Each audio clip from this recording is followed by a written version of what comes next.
Nimemsikiliza Irene Uwoya na mimi kama mwanasaikolojia nitaenda kushare hiki nilichokisikia.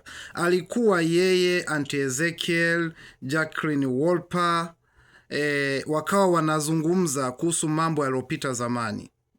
Irene Uwoya anazungumza kwamba alimpoteza mtu ambaye alikuwa ni wa thamani sana kwenye maisha yake, mtu ambaye leo angetamani kuwa naye, Hamadi Ndikumana. Hamadi Ndikumana aliyekuwa mme wake, lakini sababu anasema yalikuwa ni mambo ya utoto, kwa sababu kipindi kile alikuwa mdogo, alikuwa na miaka 22. Kwa hiyo kuna namna alimuona, pengine aliona labda sio chaguo lake, au aliona labda hafai. Na ukumbuke katika umri huu kuanzia miaka 12 mpaka 25, yeye alikuwa miaka 22, lakini kuanzia 12 mpaka 25 ni umri ambao tunaita foolish age kwa vijana wengi. Ni umri ambao hasa mabinti wanapenda kujaribu. Ni umri ambao bado hawajajua wanatafuta nini. Ni umri ambao wanapenda uhuru sana. Kwa kipindi kile alishindwa kujua kwamba mtu wake sahihi ni nani. Baadaye, baada ya Hamadi Ndikumana kufariki, leo hii alishakuwa mtu mzima, anaona kumbe upendo wa kweli ulikuwa kwa yule mtu wangu wa kwanza. Anafika hatua kwenye psychology tunasema kujipersonalize. Anaangalia kwamba shida ilikuwa ni ya nani. Anakumbuka shida ilikuwa ni ya kwake. Hii inatufundisha nini?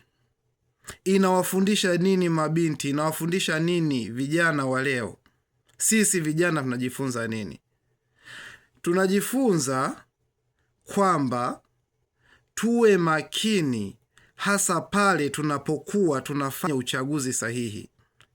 Ukishaamua kufanya uchaguzi sahihi, usirudi nyuma, kwa sababu baraka za Mwenyezi Mungu zinakuwa kwa yule mtu wa kwanza, yule ambaye umeenda kufunga naye ndoa kanisani kwa uamuzi wako wewe mwenyewe pasipo kushurutishwa.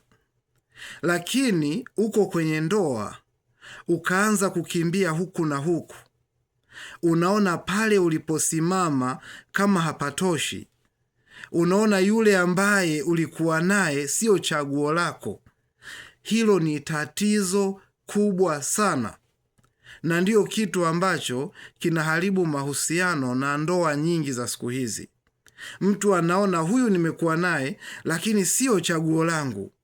Yaani anaenda kwenye ndoa wakati bado ana machaguo mengine.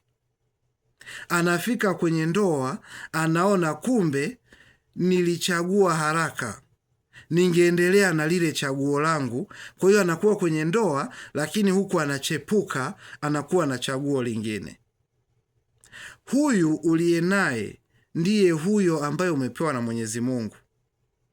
Na mimi huwa nasema sana, natoa ushauri sana kwa watu ambao kwenye mahusiano, kwamba huyo uliye naye kama ulimridhia na mkafika kanisani, mkasema mbele ya Mwenyezi Mungu kwamba mtakuwa pamoja kwenye shida na raha, basi huyo ndiye uliyepewa na Mungu.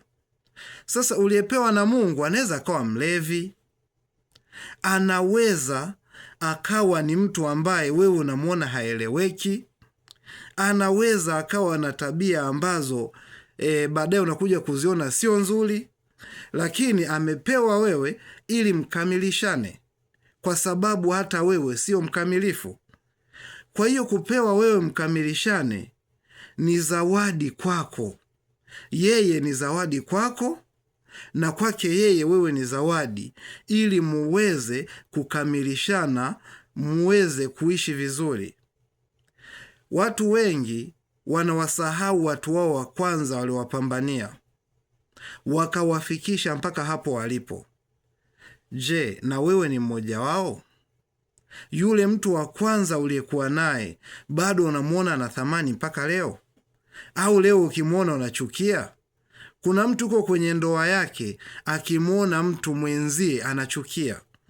akisikia mwenzie amekuja anajisikia vibaya badala ya kujisikia vizuri. Je, uko salama? Ndoa yako iko salama?